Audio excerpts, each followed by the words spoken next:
नमस्कार दर्शकों, खास मुलाकात खास शख्सियत प्रोग्राम में हमारे साथ आज मौजूद है दुर्ग की जलपरी चंद्रकला ओझा जी और उनके कोच ओम ओझा जी। आप दोनों का हमारे स्टूडियो में स्वागत है। नमस्कार आप सभी दर्शकों का। चंद्रकला, मैं आपसे पहला सवाल करना चाहूंगा कि आपने इतना बड़ा अवार्ड जीता है तो कैसा महसूस कर रहे हैं? मैं चंद्रकला ओझा, मैं golden book of world record बनाने के बाद थोड़ा अच्छा लग रहा है, अच्छा महसूस हो रहा है। चंद्रकला, आप जब पानी में उतरे तो कैसा मन में विचार आ रहा था? पहले तो लगा मुझे कि मैं नहीं कर पाऊंगी, लेकिन मैं अपने प्रैक्टिस को ना मन में रखी थी कि मैं प्रैक्टिस है इतना की हूँ तो उसके हिसाब से मैं पूरा कर पाऊंगी। और हमारे कोच बाहर पे थे और मम्मी पापा थे ना, तो उसको देखकर मुझे लगा कि मैं कर पाऊंगी पूरा। हम कोच ओम ओझा जी से बात करेंगे। आप चूंकि आप इतनी कम उम्र के बच्चे के कोच और आपका भी एज बहुत कम है, तो क्या कठिनाइयां हुई है ये इसको अवार्ड हासिल करने? कठिनाई तो सर बहुत ज़्यादा हुई है। आप सबों को मैं बताना चाहूँगा कि 8 घंटा कंटिन्यू स्विमिंग करना काफ़ी कठिन होती है, क्योंकि अगर किसी इंसान को लगातार आप 8 घंटे चलाओ तो उसमें हालत ख़राब हो जाती है। देखिए कि कितना तकलीफ होती है, 8 घंटा बैठने में काफ़ी मुश्किल होती है। लेकिन हमारा टारगेट था, जैसे पिछले साल 6 घंटे ईश्वर ने किए, उसके बाद हम लोग चंद्रकला को तैयार किए 8 घंटा के लिए। तो 8 घंटा तैरने के लिए इनकी प्रैक्टिस काफ़ी लंबी है। और मैं इस चैनल के माध्यम से मैं सभी पेरेंट्स और सभी बच्चे को भी यह संदेश देना चाहता हूँ कि बच्चे आज के समय में मोबाइल और बाकी चीज़ में व्यस्तता रहने से अच्छे हैं आप बच्चों को खेल से जोड़े, तो निश्चित ही आपके बच्चे भी चंद्रकला जैसे बन सकते हैं। लेकिन चंद्रकला की अगर देखें तो काफ़ी ज़्यादा तकलीफ थी, परेशानी थी, क्योंकि हम लोग एक छोटे से गांव में रहते हैं और गांव में हमारे पास कोई सुविधा नहीं है। तालाब में करते हैं, तालाब के पानी भी उतनी साफ नहीं थी। अब जरूर ही ग्राम पंचायत थोड़ा सा ध्यान दिए बड़े होने के बाद, तो इतने बड़े काम करने के बाद, तो अगर देखा जाए तो हमारा बहुत ही संघर्ष भरा दिन रहा। चंद्रकला भी क्या 5 साल की उम्र में की थी, तब से वो तैरना शुरू की। अब 5 साल के उम्र से कंटिन्यू प्रैक्टिस करती गई और आज 15 साल की उम्र में इन्होंने वर्ल्ड रिकॉर्ड बनाया। तो इसका देखा जाए तो 7 से 8 साल का काफ़ी कड़ा संघर्ष था। इनका सिलेक्शन साईं गांधीनगर गुजरात में केंद्र सरकार के द्वारा भी किया गया था और वहाँ 2 साल तक प्रैक्टिस भी थी। लेकिन उनका उस टाइप का नहीं हो पाया कि जिस टाइप का उनमें इम्प्रूवमेंट आना था। फिर इन्होंने तालाब में आए, तालाब में आने के बाद फिर से मेरे पास प्रॉपर ढंग से प्रैक्टिस की। तो एक बात और बताना चाहूँगा सर कि चंद्रकला करती है बटरफ्लाई, लॉन्ग 200 मीटर बटरफ्लाई, जो स्विमिंग का सबसे हार्ड इवेंट माना जाता है। साथ ही 400 मीटर इंडिविजुअल मिडल है, जिसमें चारों स्ट्रोक होती है। और हम अगर स्विमिंग के प्रैक्टिस करें, जो कंपटीशन में जो खेलते हैं उनके लिए, तो आप सुबह शाम 3-3 घंटा भी प्रैक्टिस करके काफ़ी अच्छे कर सकते हैं। लेकिन लॉन्ग डिस्टेंस स्विमिंग के लिए आपको डेली 8 से 10 घंटा का प्रैक्टिस चाहिए। और इस प्रैक्टिस ऐसे हैं जो 1 दिन 2 दिन से नहीं होता, आपको सालों तक आपको मेहनत करना है। डेली 5 से 7 घंटा प्रैक्टिस, जल्दी उठना और सारे चीज को आपको त्यागना पड़ेंगे, तभी आप जाके वर्ल्ड लेवल की आप काम कर सकते हैं। क्योंकि हम वर्ल्ड लेवल की काम कर रहे हैं तो वर्ल्ड लेवल की हमारा जुनून होना चाहिए, उस तरीके की सोच होना चाहिए, तभी हम उस चीज कर सकते हैं। और चंद्रकला में भी उस प्रकार की जुनून है कि वो कर सके। चंद्रकला से मैं एक सवाल करना चाहूंगा। चंद्रकला, चूंकि आप बहुत अभी 15 साल के, आप 8 साल से स्विमिंग कर रहे हैं, तो क्या दूसरा खेल आपको पसंद नहीं आया कि केवल तैराकी ही आपको पसंद आई? क्या उसकी वजह क्या थी? पहले तो मैं स्विमिंग ही करती थी। हमारे बड़े भाई बहन ना पहले स्विमिंग करते थे, वो बाहर जाते थे खेलने में, तो हमको भी लगा कि हम भी बाहर जाएंगे खेलने, हमें भी बाहर घूमने का मौका मिलेगा, तो मैं भी स्विमिंग स्टार्ट की। क्या करते हैं आपके मम्मी पापा और कैसा घर का बैकग्राउंड क्या है, क्या करते हैं? मम्मी पापा तो खेती किसानी ही करते हैं। अभी आप जिस क्लास में पढ़ रहे हैं, आपके साथ में और बच्चे होंगे जो आप उनको प्रमोट करने के लिए, क्या उनको प्रोत्साहित करने के लिए क्या करते हैं? उन लोग भी हमारे जैसे बनना चाहते हैं तो आप लोग सभी भी हमारे मतलब स्विमिंग एकेडमी में आ सकते हैं, आपको भी आगे बढ़ाएंगे और स्विमिंग करने का मौका मिलेगा आप सभी को। कल आपने अवार्ड जब 8 घंटे पूरे हुए और आप तैर के मंच तक पहुंचे तो कैसा अनुभव हो रहा था आपके मन में और आपके दिलो दिमाग में, क्या चल रहा था? मैं ना जब तालाब से निकली तो उतना अच्छा नहीं हुआ था क्योंकि आँख मेरा जल रहा था तो दिखाई नहीं दे रहा था बाहर का चीज, तो मैं खड़ा भी नहीं हो पा रही थी, पूरा आँख जल रहा था। तो बैठे साफ वाफ किए मेरे को, मतलब पूरा पोछे, उसके बाद ना कि आरती वारती किए, फिर बैठी थी आराम से। तो उसके बाद अच्छा लगा। क्या सोच रहे थे उस समय जब आप निकल रहे थे? तो मुझे लगा कि मैं इतना बड़ा रिकॉर्ड बनाई, वैसा लग नहीं रहा था कि मैं प्रैक्टिस से बाहर निकली हूँ, वैसा लग रहा था। ओम जी, आपसे मिलेंगे चूंकि छत्तीसगढ़ प्रदेश में स्विमिंग का उतना वर्चस्व नहीं है, उतना ज्यादा मतलब उसको महत्व नहीं मिलता, केवल शौकिया तौर पर स्विमिंग को लोग करते हैं। तो इस खेल को बढ़ाने के लिए छत्तीसगढ़ सरकार क्या आगे आप लोगों को मदद कर रही है? सरकार की तो अभी भूपेश बघेल आए थे भेंट मुलाकात के दौरान हमारे गांव में। गृह मंत्री भूपेश बघेल ने मिलके किए है कि हम पूरे गांव में एकेडमी बनाएंगे करके। अब एकेडमी बनाएंगे सर, उसके बाद थोड़ा सा फायदा मिलेगा ही।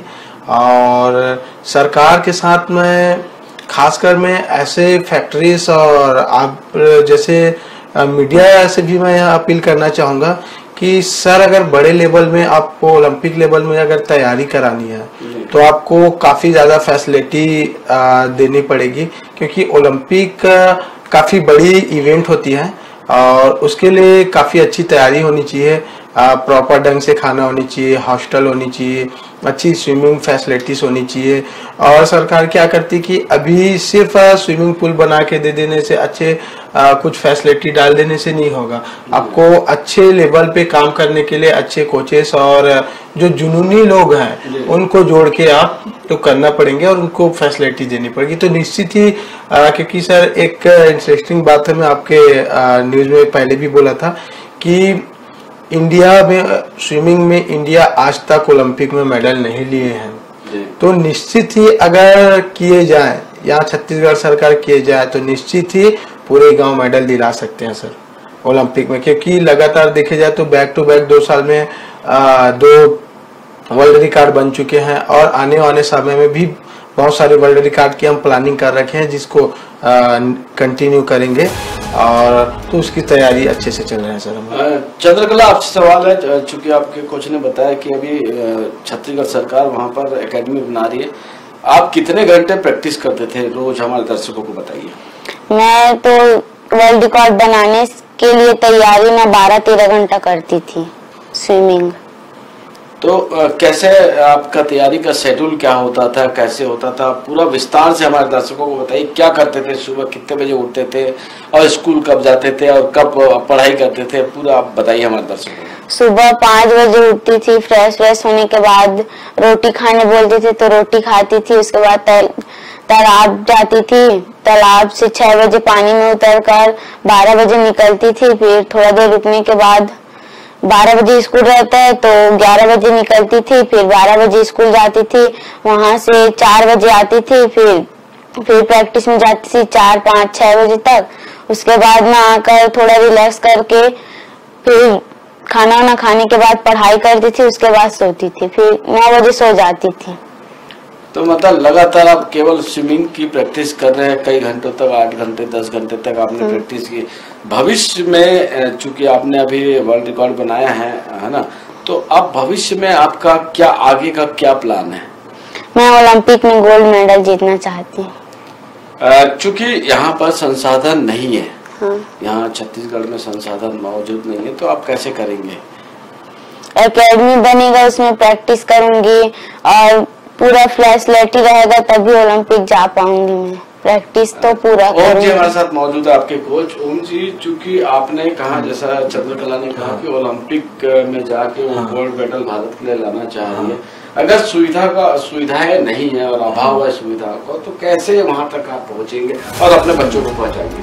मैंने सर काफ़ी संघर्ष किए और मैं छोटा था तब से जब देख रहे हैं आप मेरा संघर्ष, तो मैं बताना चाहूँगा सर कि मैं भी एक समय सोचा था कि एक कुछ नहीं हो पाएगा, क्योंकि हम तालाब में रह के हम वहाँ तक सिर्फ सोच सकते हैं। लेकिन मैंने जब स्टेप बढ़ाया, उसके बाद बच्चे हमारे स्टेट लेवल में मेडल जीते, नेशनल लेवल में जीते, कुछ बच्चे इंटरनेशनल के लिए और अब वर्ल्ड रिकॉर्ड तक पहुंच गए।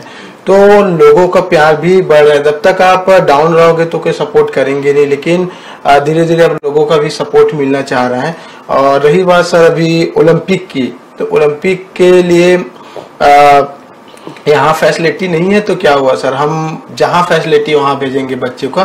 बस आप सबकी एक आशीर्वाद और दुआ रहेंगे कि मिलेंगे। और मैं कुछ और बात बोलना चाहूंगा इस मीडिया के माध्यम से कि जो लोग अगर बच्चे को, जैसे आप छोटी सी, आप जिस तरीके के सपोर्ट अभी वर्ल्ड रिकॉर्ड के लेके, वही थोड़ी सी बड़ी अगर सपोर्ट हम मिलते हैं तो चंद्रकला या चंद्रकला जैसे और बच्चे हैं हमारे एकेडमी में, कि उस एकेडमी के बच्चे को हम इंडिया की जो बेस्ट एकेडमी है या विदेशों की एकेडमी में भेजेंगे, जो 3 से 4 साल अगर प्रैक्टिस करते तो निश्चित ही ओलंपिक में मेडल आएंगे। और राज्य सरकार, केंद्र सरकार का सुनते हैं कि जब मेडल लेके आते हैं ओलंपिक में, उसके बाद उनको करोड़ों की पैसा, बहुत सारी सुविधाएं देती है। उस सुविधा की जरूरत नहीं, मात्र आप हमारे बच्चे को प्रैक्टिस के लिए आप अच्छी एकेडमी या विदेश भेज दीजिए और मेडल की गारंटी हम लेते हैं। और उसके बाद आप कुछ भी सुविधा मत दो, लेकिन हमारे देश के लिए का जो सूखा है, जो आज तक ओलंपिक में मेडल नहीं आए हैं, वो मेडल आ जाएंगे हमारे देश। चंद्रकला, हम आपसे पूछना चाहेंगे, क्योंकि आप इतने दिन से प्रैक्टिस कर रहे हैं, 5 साल से आप स्विमिंग की प्रैक्टिस कर रहे हैं, तो क्या किस प्रकार का खान पान आप करते हैं, हमारे दर्शकों को बताइए। सुबह तो 5:30 बजे पहले अंगाका रोटी खाती थी, उसके बाद प्रैक्टिस से आती थी, फिर चना, केला, अंडा खाती थी, फल फूल।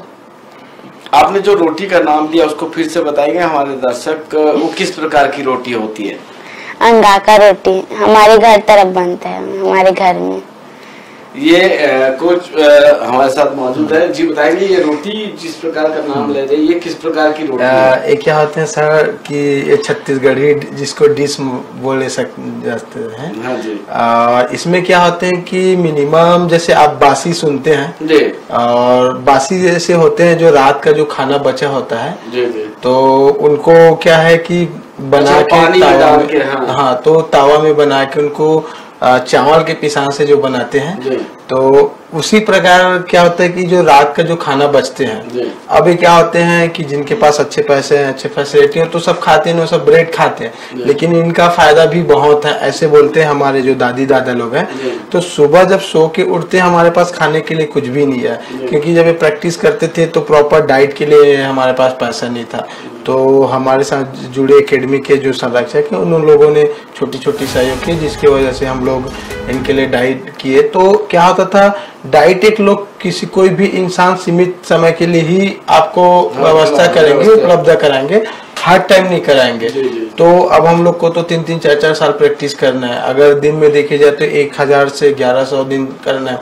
तो उसमें क्या होता था कि अब खाली पेट तो जा सकते नहीं, तो क्या करते हैं कि डेली का एक रूटीन रहता है कि जो रात का जो खाना बचते हैं उनको सुबह उठने के बाद इनकी जो मम्मी है उनको रोटी बनाते थे, और उस रोटी को इन्होंने खा के जाते थे प्रैक्टिस करने के लिए। फिर उसके बाद आने के बाद जो डाइट है, प्रोटीन की भी जरूरत होती है, तो उस प्रकार के चना, मूंग, फली, पूरा का स्प्राउट बना के, उसके अलावा केला था, अंडा था, दूध था, तो इस तरीके के इनको क्या डाइट देते थे।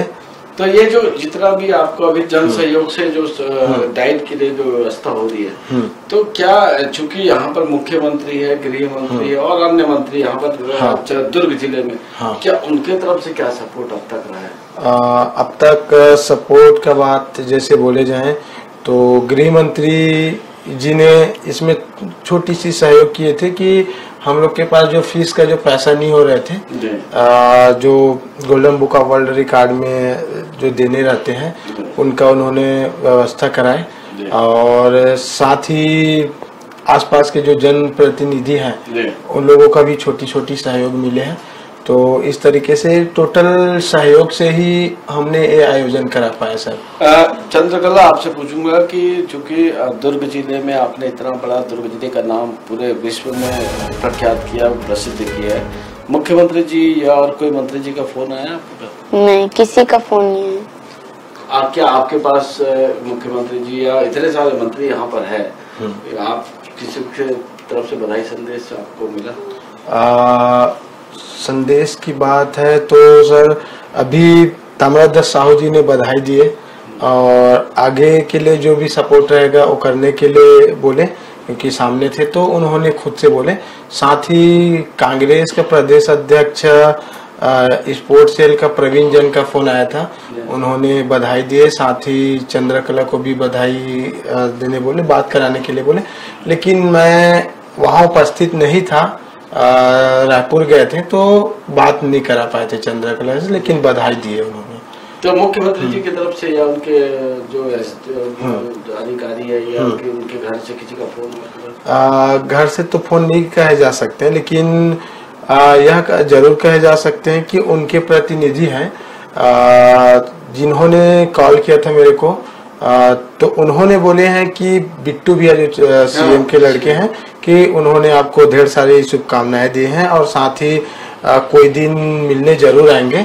और अगर आना होता है रायपुर या इधर तो यहाँ भी मुलाकात कर सकते हैं, जरूर समय निकाल के आप मिलने आएंगे।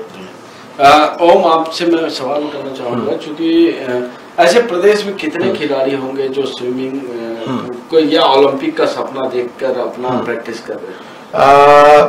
खिलाड़ी सर बहुत है, अलग अलग गेम में देखे जाए स्विमिंग के अलावा, और सिर्फ एक सपना ही है सर, क्योंकि हम लोग को अगर खिलाड़ी का जो सम्मान होते हैं सर सिर्फ खेल तक ही रहते, ग्राउंड तक ही रहते हैं, और जब बड़े इवेंट से जब जीत के आते हैं देश के लिए काम करते तो थोड़ा सा क्या सपोर्ट मिलते हैं। तो इसलिए यहाँ पर सपोर्ट की बहुत जरूरत होती है। खासकर जो खिलाड़ी खेलते हैं अपना पूरा जीवन लगा देते हैं, कोई सक्सेस हो पाते कोई नहीं होते, लेकिन एक देश सेवा के लिए निकलते हैं तो उसके लिए भी कुछ ना कुछ केंद्र सरकार और राज्य सरकार को करना चाहिए।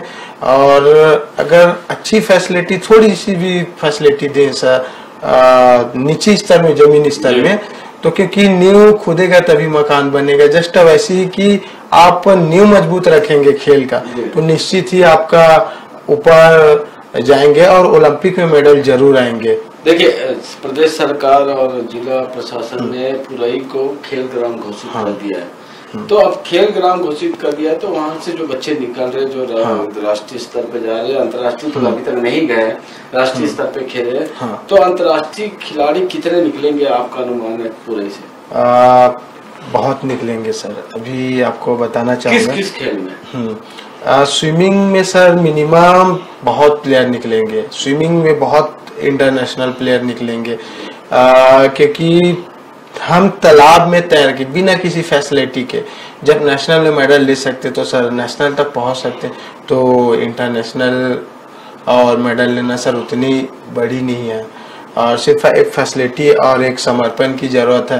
क्योंकि अगर चंद्रकला एक उदाहरण लेते हैं सर, उन्होंने पूरा त्याग कर तालाब में 10-10 घंटा 12 घंटा तैयारी करके, और एक उतने तालाब में तो सर बहुत प्रकार के जीव होते हैं, सांप है, मछली है, बहुत सारे चीज, और अकेले तालाब में घंटों घंटों तैरना जिसका कोई नहीं, तो सिर्फ सर एक समर्पण ही है। बाकी बच्चे रात में तालाब जाना बंद कर देते, लेकिन रात में ऐसे भी था कि 8-8 बजे तक तैयारी किए थे। मैं इनका एक छोटी सी बताना चाहूँगा कि इनको मैं बोला था कि आप प्रैक्टिस करने जाना।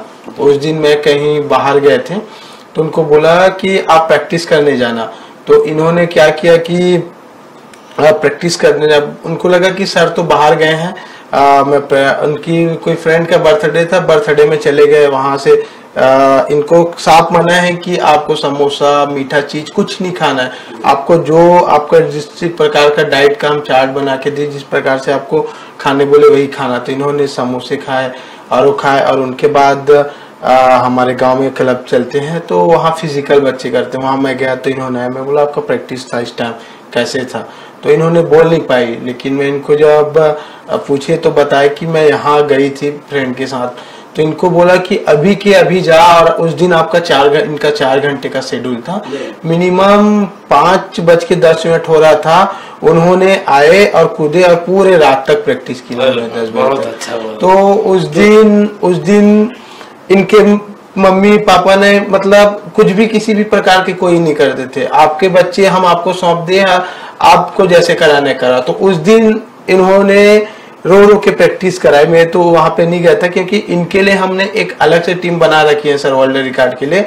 वो बच्चे इसके साथ परमानेंट 2 बच्चे को लगा के रखते थे, जिसमें एक बच्चे देखते थे कि इनका डाइट में क्या खाएंगे, क्या करेंगे, कैसे करेंगे, और एक बच्चे इनके लिए परमानेंट प्रैक्टिस में बैठे रहते थे। तो उन्होंने जब बताया कि सर बहुत रो रहे थे, वो तैरते तैरते रोने लग रहे थे, तो मेरा क्या, मैं तो उनको समय दिया था वो किए, तो हाँ इतना है कि गलती मानते कि हाँ मैंने गलती किया है। उन्होंने ये बहुत अच्छा है।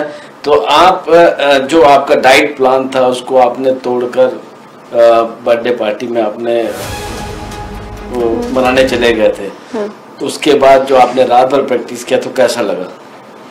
डर लग रहा था कि सर डांटेंगे, बहुत डांटेंगे कर, फिर भी ना, मैं अपना प्रैक्टिस है, वर्ल्ड रिकॉर्ड बनाना है तो कुछ करना पड़ेगा, तैयारना पड़ेगा, तो प्रैक्टिस की मैं रात तक। तो अभी कैसा, जब आपको रिकॉर्ड मिल गया तो अब कैसा लग रहा है? फिर से मेरा वो क्वेश्चन है, कैसा आप लोग, गांव के लोग या बाहर से लोग आ रहे हैं तो आप क्या बोल रहे हैं? आपको बोल रहे कि पहले तो कुछ नहीं कर पाती थी, अब बहुत बड़ा कर चुकी है, तो अच्छा लगता है कि बोलते हैं मुझे कि लड़की कुछ कर पाई है करके। आपसे मैं सवाल करूंगा, चूंकि आप स्विमिंग के कोच हो और प्रदेश में बहुत सारे तालाब हैं, गांव के बच्चे बहुत एनर्जी रहता है उनमें, और वो तालाबों का संरक्षण भी हो, उस पर आपका क्या कहना है? तालाब का संरक्षण के लिए मैं बोलना चाहूँगा सर कि सबसे पहले तो वहाँ के लोगों को जागरूक होना पड़ेगा। जैसे 2013-14 की बात करूंगा कि हम उस समय जल सत्याग्रह किए थे 1 सप्ताह तक, तो उन्हें क्या है था किसी का गलती, जो जस्ट उसको हट के अगर मैं बोलना चाहूंगा सर कि जैसे हम अपने घर की साफ सफाई करते हैं, कोई बाहर के नहीं आते, वैसे ही जो तालाब है तो वहां के लोगों को उस चीज के लिए क्या करना चाहिए कि जागरूक होना पड़ेगा।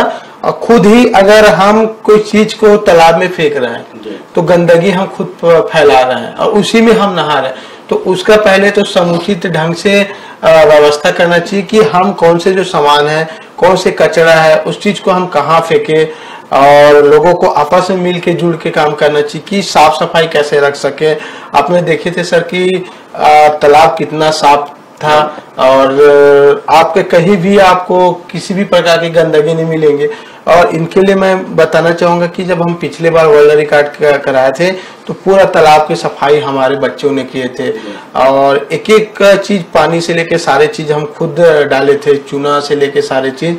और इस बार जब पता चले, हम जाके नहीं बोले, पता जैसे ग्राम पंचायत को पता चले तो उन्होंने मजदूर लगा के पूरे तालाब की सफाई कराए, पानी की सफाई कराए, सारे व्यवस्था, तालाब में पानी भी डलवाने की था तो उनको भी ग्राम पंचायत, तो इनके लिए मैं अभी सरपंच है, गांव के उप सरपंच है, पूरे पंच बॉडी जिन्होंने आगे आकर किए, क्योंकि और उनके करने का भी एक रीजन था कि उनका गांव का नाम वर्ल्ड में है, और साथ ही कि उनको भी अब समझ आ चुके हैं कि जब कोई इतने आगे तक जा रहे थे, थोड़ी सी सपोर्ट तो गांव से भी सपोर्ट मिला, और साथ ही कि वहां पे रहने वाले लोगों ने भी थोड़ा सा सोचे कि तालाब का रख रखाव हमें ही करना है क्योंकि हमें ही नहाना है, तो थोड़े से लोग जागरूक हुआ। और ये भी कह सकते हैं कि एक चंद्रकला रिकॉर्ड बनाने से लोग थोड़ा सा जागरूक हुआ कि तालाब में थोड़ी सी गंदगी कम है। तो ऐसे ही जितने भी तालाब है प्रदेश में, कि वहां के आसपास के लोग अगर थोड़ी सी सहयोग करते हैं तो इसमें किसी भी शासन प्रशासन की कोई जरूरत नहीं है, न किसी को साफ करने की जरूरत नहीं, खुद ही साफ रहेंगे और बहुत बेस्ट रहेगा। चंद्रकला, आपको हम बधाई देते हैं कि आपका जो सपना है वो पूरा हो। चूंकि वक्त हो चला है हमारे कार्यक्रम को समाप्त करने का, आप दोनों हमारे चैनल में समय दिया, इंडियन न्यूज को समय दिया, इसके लिए बहुत बहुत धन्यवाद। धन्यवाद आप सभी का। ये थी चंद्रकला जो छत्तीसगढ़ सहित पूरे भारत का नाम वर्ल्ड में रोशन करी है। और ये इनका सपना है कि ओलंपिक भारत के लिए ओलंपिक मेडल जीतकर भारत का नाम रोशन करे। हम चाहेंगे कि हमारी पूरी टीम आशा करती है कि वो जल्द ओलंपिक में भाग ले और हमारे भारत का नाम रोशन करे। आप सभी को नमस्कार।